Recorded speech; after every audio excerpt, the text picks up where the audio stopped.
Hello नमस्कार जय हिंद साथियों। शिक्षा विभाग के प्रमुख समाचार पत्रों के साथ आप सभी का स्वागत है आपके अपने डिजिटल प्लेटफॉर्म प्रवेश अकेडमी पर। खुलेगा सरकारी नौकरी का पिटारा, चतुर्थ स्नातक परीक्षा से 25,000 और 70वीं बीपीएससी से 1,000 पदों पर होगी बहाली। तो ये जो प्रमुख भर्ती हाल ही में आने वाली हैं इनके बारे में विस्तार से चर्चा कर रहे हैं। सूबे में 10,709 एएनएम की बहाली का रास्ता साफ। ये पेंच फंसा हुआ था, हाईकोर्ट में गया था, वहाँ से अब रास्ता क्लियर हो चुका है। बहुत ही जल्द आपको भर्ती देखने को ये मिलेगी।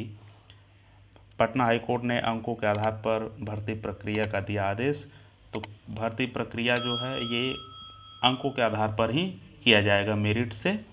और परीक्षा की जिम्मेवारी बिहार तकनीकी सेवा आयोग को मिली थी। इसके पहले जब परीक्षा की बात कही गई थी तो ये तकनीकी सेवा आयोग को बिहार सरकार ने परीक्षा कराने का निर्णय लिया था।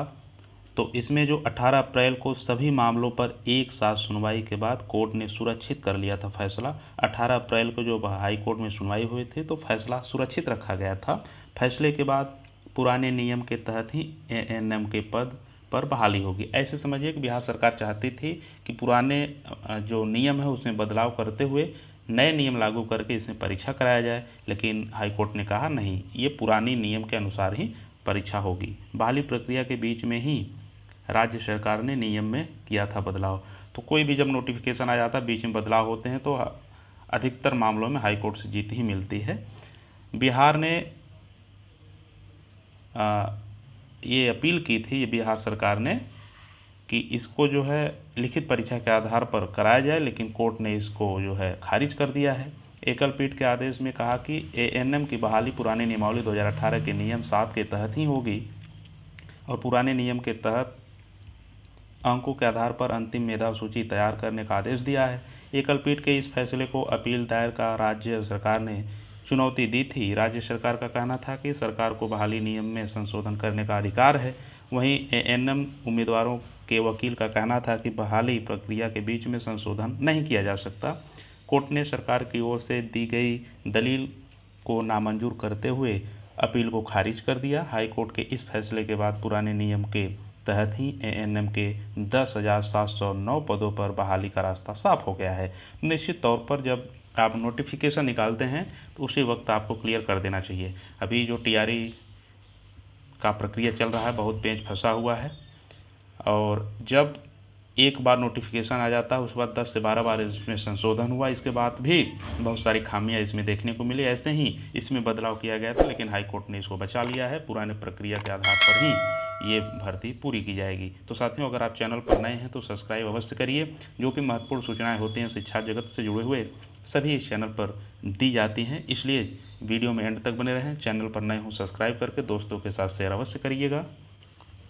खुलेगा सरकारी नौकरी का पिटारा, चतुर्थ स्नातक परीक्षा से 25,000 और 70वीं बीपीएससी से 1,000 पदों पर होगी बहाली।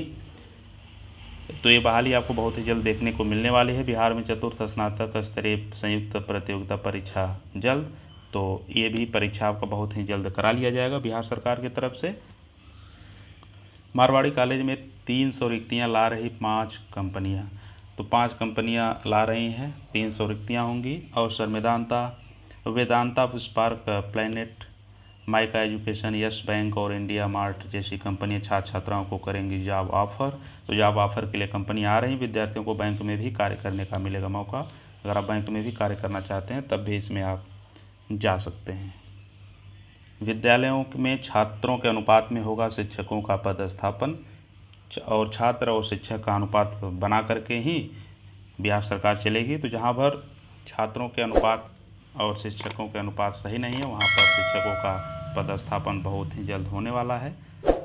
नीट काउंसलिंग पर रोक के लिए सुप्रीम कोर्ट में याचिका, एसआईटी जांच की मांग।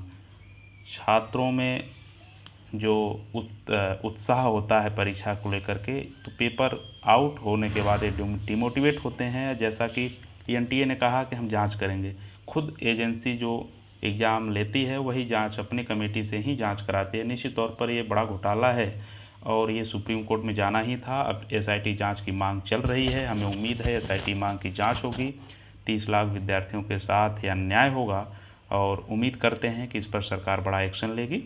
आयोग अपनी गलती स्वीकारते हुए सही ढंग से पेपर कराएगा। कोई भी पेपर आज सुरक्षित नहीं है। नीट पहली बार ऐसा हुआ कि नीट का भी पेपर आप सुरक्षित नहीं करा पा रहे हैं। ये बड़ी नाकामी है सरकार की, आयोग की। तो साथियों, इस वीडियो में इतना ही। मिलते हैं नेक्स्ट वीडियो में। चैनल पर नए हो सब्सक्राइब अवश्य करिएगा।